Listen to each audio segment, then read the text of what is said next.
Welcome everyone. Welcome to all journalists now listening on the live stream or being with us here in the online environment. Welcome to this media briefing on the Meteosat third generation Imager-1 launch. The launch is coming up very soon, actually on 13th of December. The first Meteosat third generation Imager satellite will launch from Europe's Spaceport in French Guiana. Meteosat third generation Imager-1 is the first of a new generation of satellites providing crucial insights for the early detection and prediction of fast developing severe storms, weather forecasting and climate monitoring. We are here today to hopefully answer some of your questions you might have, and I am very happy that I am joined today by the following participants. With me today are Simonetta, ESA's Director of Earth Observation Programs, Phil Evans, Director General from Eumetsat, Bertrand Denis, Vice President Observation and Science at Thales Alenia Space, Simon Cook, Head of Space Applications and Nowcasting Research and Development Met Office, and Paul Blythe, Meteosat Program Manager, ESA. And with this, I would like to give the word to Simonetta, ESA Director of Observation Programs. Welcome, Simonetta. Thank you, Nina. Good afternoon to all the journalists and good afternoon to this media session. We just had also one additional media session this morning, so I'm very happy to report to you, first of all, having heard from my colleague who's leading the launch campaign, Paul Blythe, and he's the MTG project manager in Kourou, that everything is proceeding nominally there for the launch campaign, and we look forward to a launch on the 13th of December. Just a few words on my side on how this mission has been set up. This is the result of the collaboration, a long-lasting one, between ESA and Eumetsat. We've been working together on weather missions since '77 when we launched the first Meteosat satellite. Eumetsat at that time was not yet created, but then with a lot of missions deployed together, Meteosat second generation currently up and running with 3 satellites, and this new satellites is the first of a new generation of collaboration, which consists in terms of 6 satellites, 4 MTG-I imager satellites and 2 sounder satellites to be deployed in the next years and to provide data to all the users for the next, I would say, 30 years. So this collaboration is something great.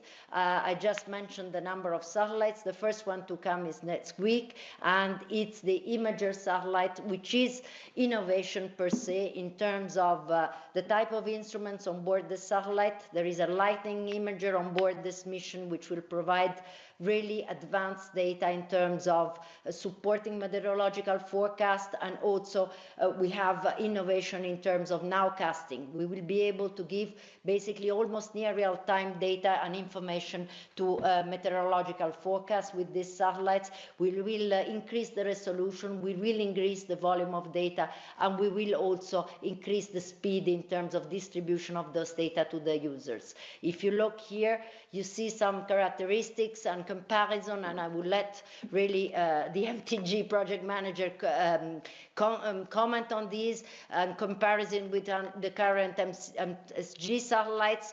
Today with MTG-I, not only we have higher resolution, and you see here the comparison in terms of availability of data volumes, but also in terms of timing. We will have over 2.5 minutes coverage for the European area. We will have in 10 minutes data on the African area, which is very relevant for all users, of course. And we also have more bands in terms of the one of the instruments on board the satellite, the flexible combined imager. We will have 16 bands compared to the 12 currently on the system of MSG2. So improvement in terms of resolution, timing, volume of data, and type of data. And nowcasting, as you know, it's incredibly relevant for all of us, for every citizens in Europe, and also in terms of weather prediction, very relevant to support activities, for example, in the transport field, civil aviation, but also maritime transport. And you see here some economic data related to this mission. Just to mention, ESA has invested 1.4 billion on this mission, 10 years of work until today, 20 more years to go. Of course, if you look at the whole system with the 6 satellites, the operation, the maintenance, and all what is related to that, this is direct benefits to the industries who have contributed and worked on that, combined with the complementary budgets from Eumetsat. And you see some data here on the graphs, which give you the relevance also in terms of economic benefits and not just direct benefits to industry of the current meteorological forecast.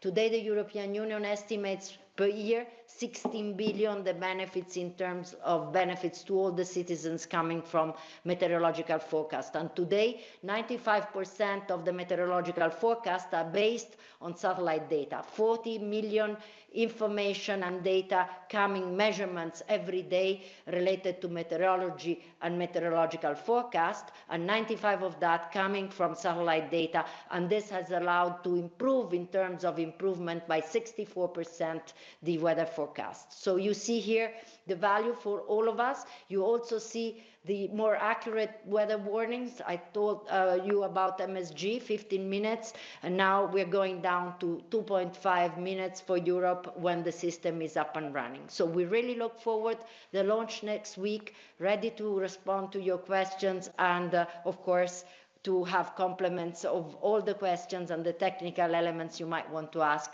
also by Paul. Thanks a lot. Thank you very much, Simonetta. Thank you. And with this, I would like to give the word to Phil Evans, Director General of Eumetsat. Thank you. It's a pleasure to be here this afternoon, particularly to celebrate the upcoming launch of MTG-I1, which is actually the first of next generation satellites from Eumetsat, developed in collaboration with ESA. So the satellites that we operate are designed to support weather services that provide weather forecasts and warnings. And I think it's worth reminding ourselves of the enormous impact that weather has on our societies. At COP27 last month, the World Meteorological Organization reported that in 2021, the impact of severe weather and climate-related events was $100 billion globally. The European Environment Agency has estimated that over 40 years, weather and climate-related events cost the European economy over 500 billion and potentially cost the lives of up to 145,000 people. And of course, these are statistics, but actually you think about the personal impact and consequences of these events. You look at the storm that impacted in Germany, the Netherlands and Belgium last year, where over 200 people lost their lives. These events are tragic. A more accurate, frequent and relevant observations from space are absolutely essential to provide better forecasts and warnings which help us reduce and mitigate the impacts of these severe weather events. And that's really what Eumetsat does. It supports our 30 member states in close cooperation with ESA, supports our member states to develop these satellite systems. And the MTG program is undoubtedly a European success.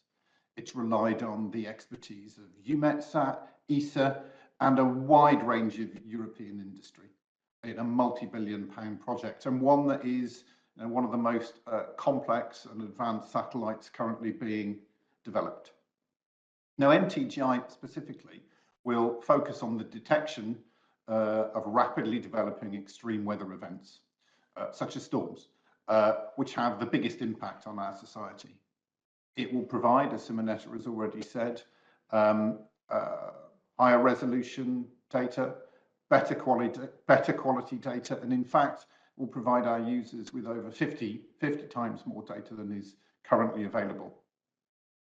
Now, the full geostationary Meteosat system will consist of 3 spacecraft, 2 imaging satellites, and a sounding satellite. I think imaging satellites, we understand, they effectively take pictures of the Earth below. Sounding satellites are a little bit different. They're capable of taking measurements through the depth of the atmosphere. So over time, they're able to construct a 4-dimensional picture of the atmosphere, 3 dimensions evolving over time, and their benefits to forecasting are huge.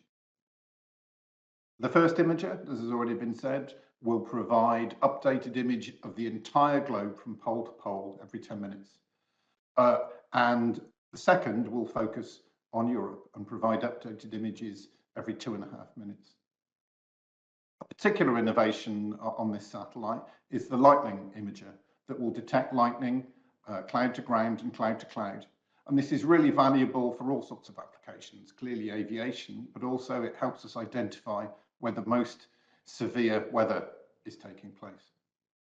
With these satellites coming together, we'll be able to monitor for the first time the atmospheric conditions, which are the precursor to severe weather event. Severe weather events arising actually as they occur, their most intense places through lightning flashes.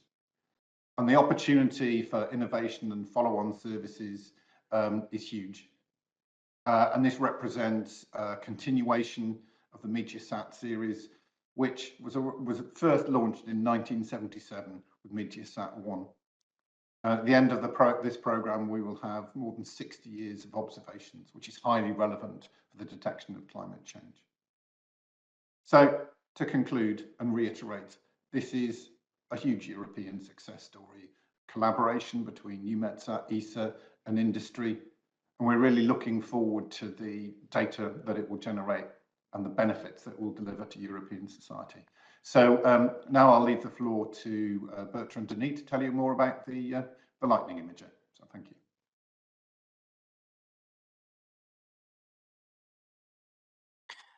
Thank you, Eli. Hello, everybody. I'm Bertrand Denis, Vice President in charge of Observation and Science domain in Thales and Space. I'm just reminding you that Thales and Space is a joint venture between Thales and Leonardo. You know, Thales and Space motto is Space for Life, and we think that MTG is the perfect illustration of our vocation. It's not only what we make which matters, it's what we make possible, and we think with MTG we can contribute to create a better and more sustainable life on Earth. Just some word about history in short. It has been said, the 3 generations of Meteosat since 1977 have been built by Thales and Space on behalf of ESA and operated by Eumetsat. I take this opportunity to thank again ESA and Eumetsat for this strong and successful partnership in a very challenging project. Just about the performances between each generation, the first one was made of 7 spin satellites launched between 77 and 97, taking 1 image every 30 minutes. The second generation, which is currently on orbit, is made of 3 satellites launched between 2002 and 2015 and able to take 1 image every 15 minutes. And the third generation, the one we expect to be launched with 3 axis stabilized satellites made of 4 imagers and 2 sonders, will be able to take 1 image every 2.5 minutes. So this increase in performances will improve the weather forecast from 5 days today to the target of 10 days. Just to remind about the industry and the role in industry in MTG, we have to remind that we have a close partnership with a German company, OHB. So Thales and Space is in charge of the imager satellite, and OHB is in charge of the sonder satellite. At the moment, we have more than 200 contracts all over Europe, involving 16 countries, 16 countries, and 70 different companies, including Leonardo in charge of the lightning imager. Thales and Space is involved strongly in MTG all over Europe, and we have teams for MTG in our facilities in Thales, in France, in Italy, in Spain, in Belgium, in Switzerland, and in Germany. I should just mention the flexibility we had to demonstrate during this project. As an example, due to the lack of Antonov aircraft, we have to move the way of transportation for the satellite from the site in France of Cannes and Kourou, and to switch to the ship. And it was made less than 2 months before the transportation plan. Just to focus about the instruments, so there is 3 kinds of instruments on board. The flexible combined imager, the FCI, which is a very complex and cutting-edge technology instrument with 17 spectral channel in infrared and visible, with a ground resolution down to 0.5 kilometer, which is twice less as the second generation, and able to take one image every 2.5 minutes. Another instrument, the second one, is very innovative, is the lightning imager made by Leonardo, able to detect the lightning impact both on the ground and in the cloud, which is very key to understand much better this phenomena. And so in combination with radar data from the flexible combined imager and surface observation, it will help greatly to increase the warning lead time for weather phenomena like thunderstorms or tornadoes. And the third one is data collection and search and rescue payload, continuation of services provided by Eumetsat. DCS is a service providing connectivity and data collection from a remote terminal on the ground. And the payload for SAR is made for search and rescue, continuation of COSPAR SARSAT Center, very key for all the humanitarian mission. As a conclusion, and to divert the title from a classical movie, I think we can say that heaven can no longer wait. And Thales Space is really proud to be part of this incredible MTG project, which is providing comparable data, accurate and fresh on environment. Thank you. Thank you very much. That was Bertrand Denis from Thales Alenia Space. And last but definitely not least, we have with us Simon Keogh, who is the head of space applications and Nowcasting research and development Met Office. Welcome, Simon. Thank you very much. Hi, everybody. I'm Simon Keogh here from the Met Office, and it's my privilege today to give you a weather service perspective on MTG and what it means to us. I think I'd just like to go over, first of all, though, maybe build on some of the points that Phil made earlier about the benefits of weather forecasting itself, because I think if people don't accept the benefits of weather forecasting, they won't accept the benefits of weather satellites. We're very fortunate here in the UK that there was an independent report produced very recently, which showed that the benefits of weather forecasting to the UK economy were quite sizable, and the benefit to cost ratio was about 14-1. Which means for the UK that our weather service delivers about £3 billion of benefits into the UK economy every year. And I'm sure that's multiplied right the way around Europe. What is clear, though, is that you can't really deliver any of these benefits without a really good, solid set of observations. You can have the best supercomputer, you can have the best models and model physics, you can have the best scientists and the best trained forecasters. But if you don't have top quality observations going into your system, both to initialize the state of your models and also to help you verify what your models are actually telling you, then you really don't have much of a hope of producing the kind of forecasts that we need in our changing climate to be able to predict the weather in the future. And I'd just like to maybe highlight a couple of events recently where we've really been heavily dependent on observations. First of all, with the floods that were mentioned in 2021, which impacted London very, very strongly, but also the whole European continent. And then this year in the UK, we've seen unprecedented high temperatures of over 40 degrees in some locations.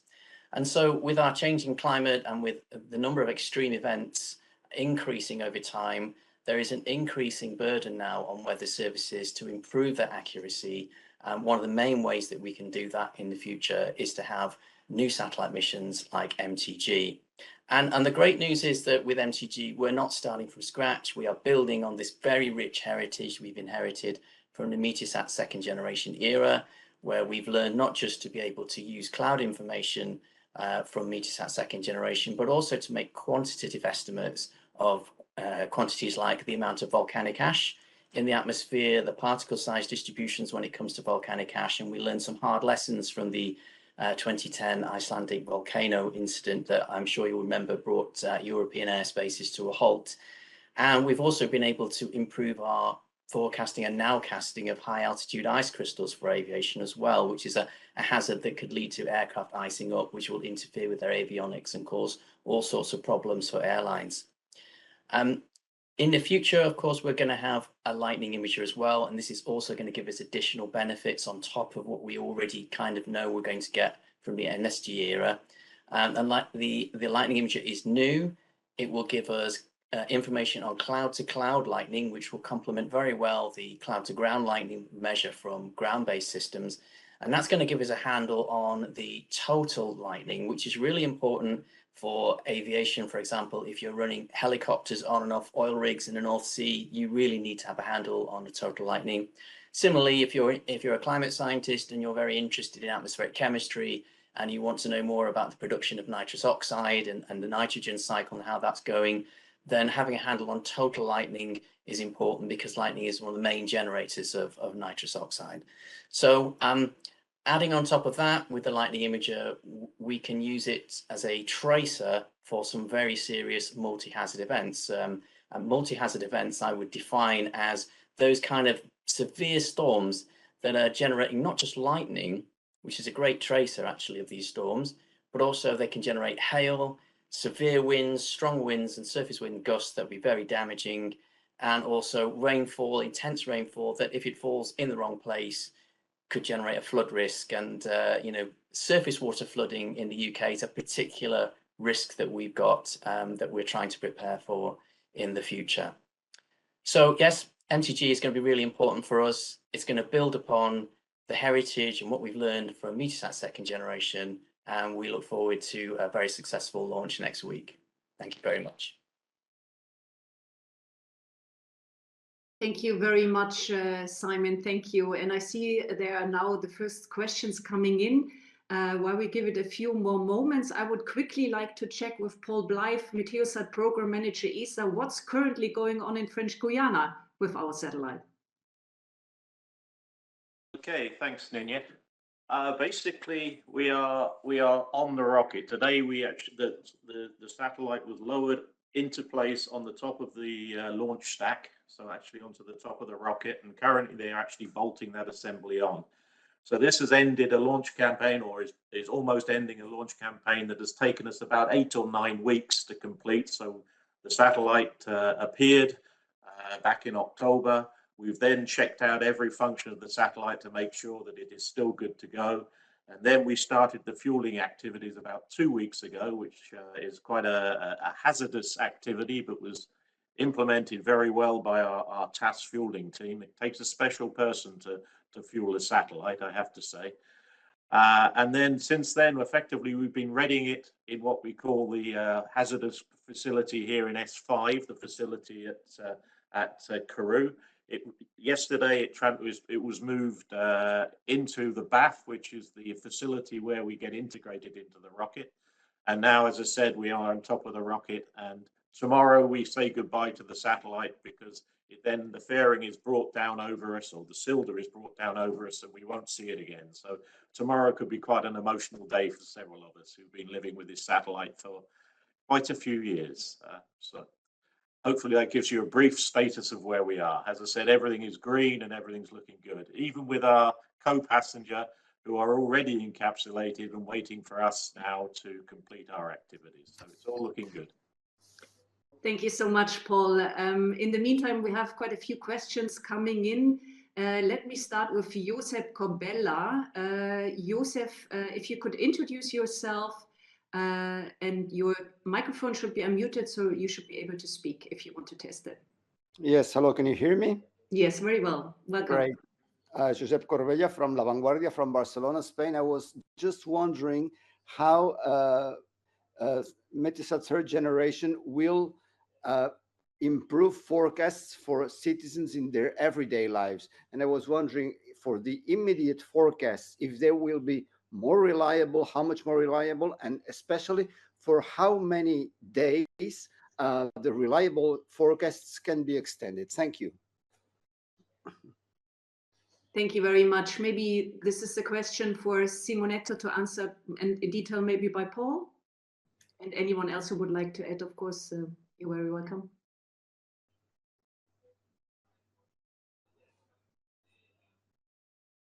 So I'd be happy to take that question if you'd like. You go.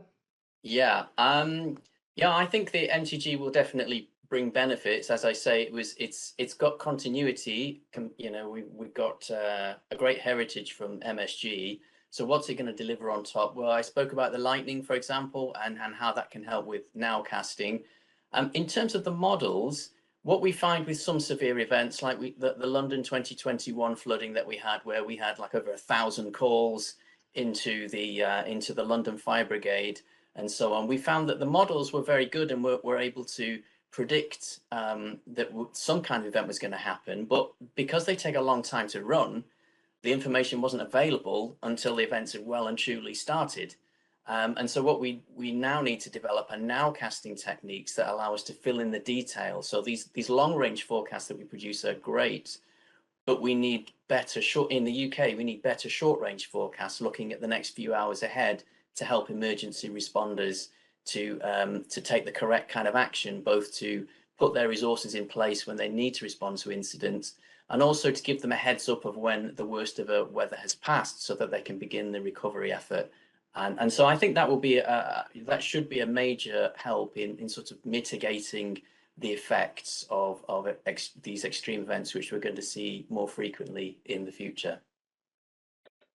If I could add a little bit to that, I think it's important to recognise that very intense, very localised, severe weather, the sort of thing that might affect a village or a town, but is very local, is incredibly hard to forecast. And even with the best supercomputers and the best science, it's still really challenging. So as Simon has already said, the observations from a satellite like this give us a real chance to give people a reasonable amount of warning for the most devastating weather events.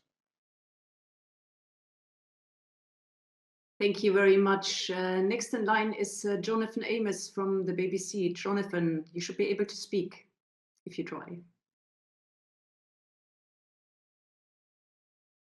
Can you hear us? You can hear me? Yes, very well. Everything's good. Yeah. Just sort of some detail, if you would. Are we expecting to rename this satellite Meteosat 12 when it's in orbit? I don't know if that's happening. And can you give us the sort of expected timeline for the launch of the second imager and the first sounder? I mean, that may be dependent on availability of rockets, which obviously you have to procure as well. And just as a final general point, really, I mean, I'm just wondering if we still have the right model for the procurement of weather satellites. I mean, Meteosat 11, which is up there now, has got technology on it which is 25 years old. The last of these satellites, by the time it gets in orbit doing its job, will have a technology on it that is, 20 plus, maybe 30 years old. Should we be launching more frequently?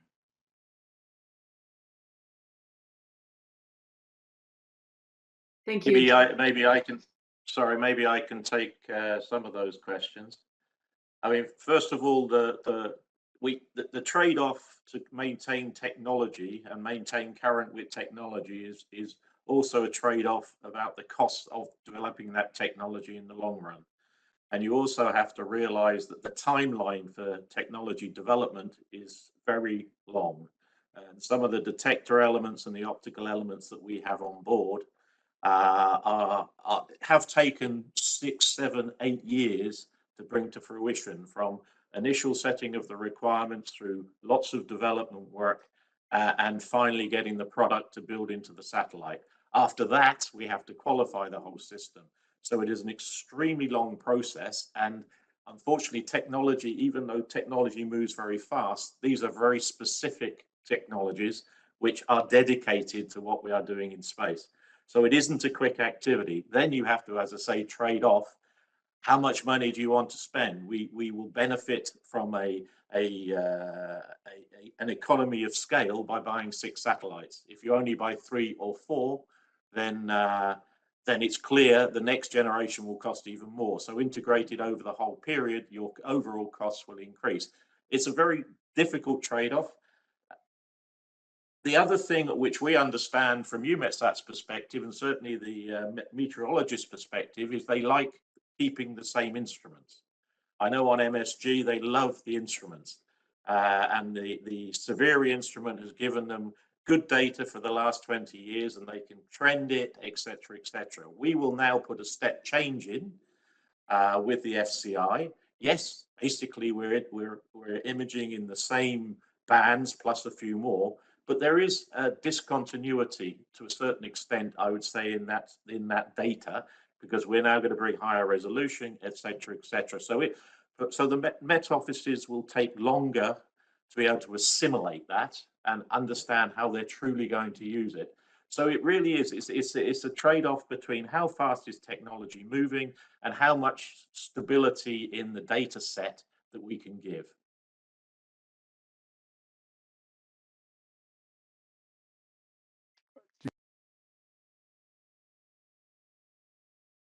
Does it answer your question, Jonathan?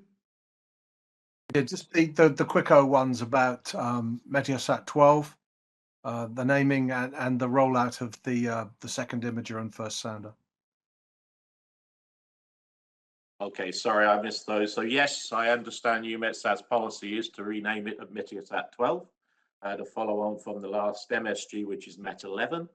Currently with the MTG-S satellite, we expect to have a satellite completed in the first half of 24, and we understand at the moment we are slated to launch on an Ariane 6.4 towards the end of 2024.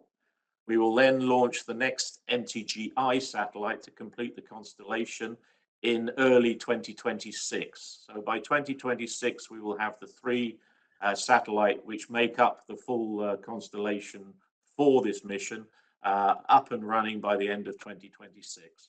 By which time our friends, the MSGs, will be moved away for a long and happy retirement. Could I add a little bit to the question about approach to satellite launches that Jonathan asked? I mean, it really is, it's just to amplify what Paul said, it's a trade-off. But I think perhaps one of the questions for operational satellite agency in the longer term is enabled by new space. Clearly, the reference platforms like MTG with a long baseline, and we've just retired a satellite that's operated for 20 years, which I think is the longest serving weather satellite in the world. You know, they're valuable, they provide a long instrument baseline, and the community learns how to use the data to the maximum advantage. As you've said, that there's problems with, or there's potentially issues with technology refresh, but potentially that's where new space, smaller satellites launch more frequently, complementing existing longer lifetime reference platforms could do a very good job. And I think that's one of the things that the community's got to work through over the next few years. Thank you very much. Thank you very much, Phil Evans and Paul Blythe. Peter de Selding, you have a question as well, of course. You should be unmuted. Can you hear us, Peter? Yes. Are we good now? Yes. Okay, thanks. Good afternoon. I guess my question has to go to ESA and Eumetsat. Just to put this in context, this is a program that had a very difficult pregnancy, and now it's having a difficult birth in terms of schedule and budget and so on. And I can't help but rebound from the comment of Mr. Denis, said that heaven can't wait, but heaven has waited for some time on this program. So first, an update on the budget. This was the time the biggest satellite project ESA had ever signed for the 6 satellites with Thales Space. It's gotten a lot bigger since then. You ran into a lot of difficulties on the payload early on, and then COVID happened. I suppose you're going to say that had something to do with the latest delays over the last couple of years, but maybe you could give us an update on the budget from the Eumetsat side. I think Eumetsat is paying 75% of this program. Mr. Evans, you'll correct me if I'm wrong, with ESA paying the other 25%, and how you've dealt with your delegations on the cost increase. Thanks. Okay, well, if I can sort of have a go on that first. I think the costs are to an extent split between ESA funders and Eumetsat funders. So the funding that comes from Eumetsat is about 2.9 billion, and from ESA, I think it was said earlier, about 1.4 billion. The way because you know, we operate these satellites over a long period of time. Our funding envelope, our budget covers both procuring the recurrent missions, but also the operational lifetime that can run over 15, 20 years in some examples. So I mean, it's, as these things often are, they're challenging in terms of budget, but it's too early to say anything specific because our budget envelope goes out so far.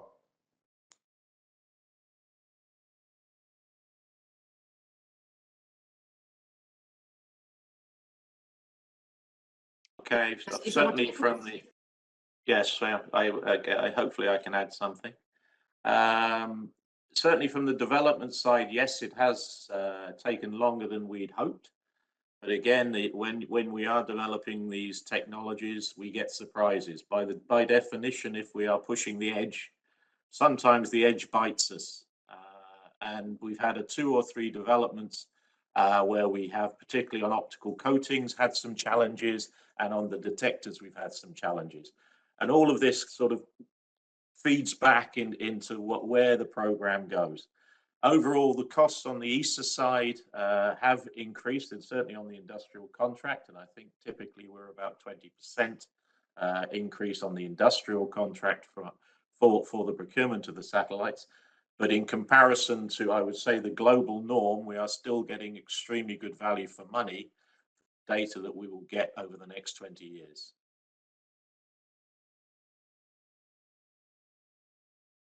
Thank you very much, Paul. Peter is asking if those budget figures in 22 are those economic conditions, 22 economic conditions. Yes, Paul is nodding. Yes, they're 22. They're today economics, that's true. I see there's a question from Teresa Potarova asking, how does MTG-I compare to what is currently available internationally? Any comment on that?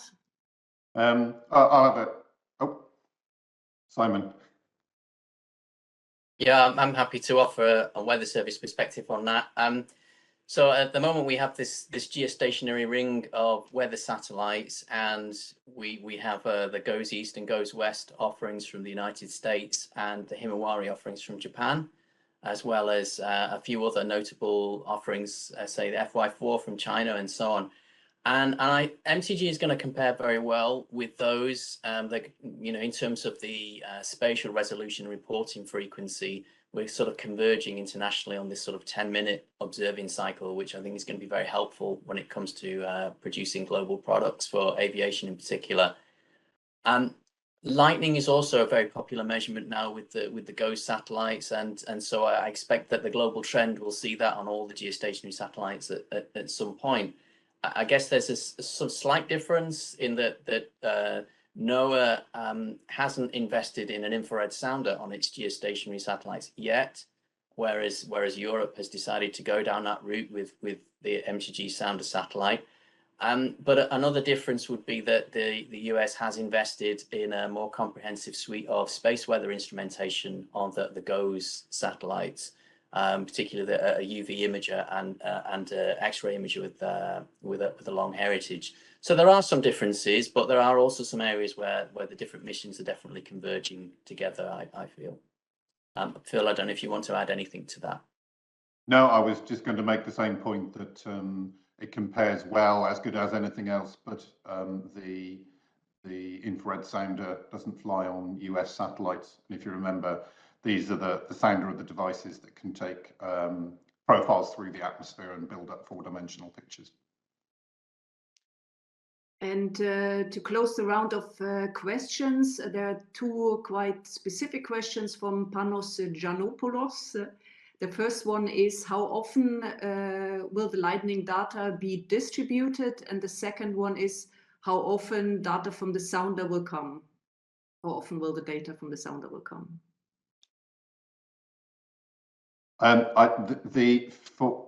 For the lightning data, I think that will be updated every few minutes, every 2 or 3 minutes. From the sounder, it's slightly longer, but I'm afraid I don't have the exact figure at the moment. Simon? Yeah, so for the infrared sounder, we're really excited about this because we should be getting data over the European region every half an hour. which is great because the sounder sort of builds upon a heritage that we've already seen from the Yazi instrument, for example, on METOP, which is a great infrared spectrometer, but of course, being on a low Earth orbit satellite, you only see it a few times a day. So it's going to be a great change for us to be able to see this type of information that gives us a 3D temperature and humidity profiles around the atmosphere over the disk every half an hour over the European area. Thank you very much, Simon. This brings us to the end of this English media briefing on MTG-I. In a few moments at 4:15, we will follow with a media briefing in French and in German for those of you that want to join or that are just joining now and wondering why we're still speaking English and not French or German. The last 2 moments, the last 2 minutes, I would like to give to Simonetta Cheli for some closing remarks on this upcoming launch. Simonetta. I think you're muted, Simonetta. We don't hear you.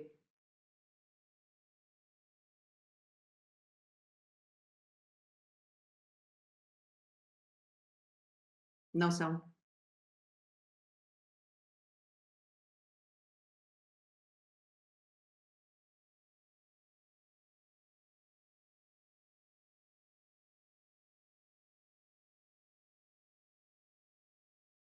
So while Simonetta is trying to find out what the technical issues are she's facing there in the room, I would like, of course, to thank all the speakers that have been here with us today.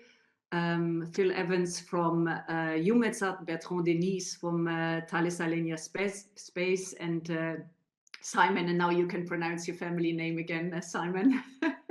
Thank you, Simon Keogh. Keogh, that's how it is. It was a pleasure to have you here, and now I will try again to give the final word to Simonetta Cheli. Simonetta, are you able to unmute yourself now?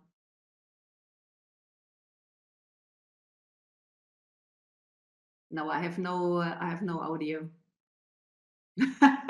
So Simonetta is waving goodbye. We will give it one last try.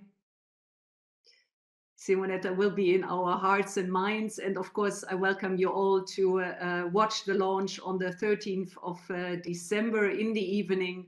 And with this, I will close this English media briefing and will welcome you very soon in 2 minutes, actually, for the French and the German. Thank you so much, Will. Thank you very much. Goodbye.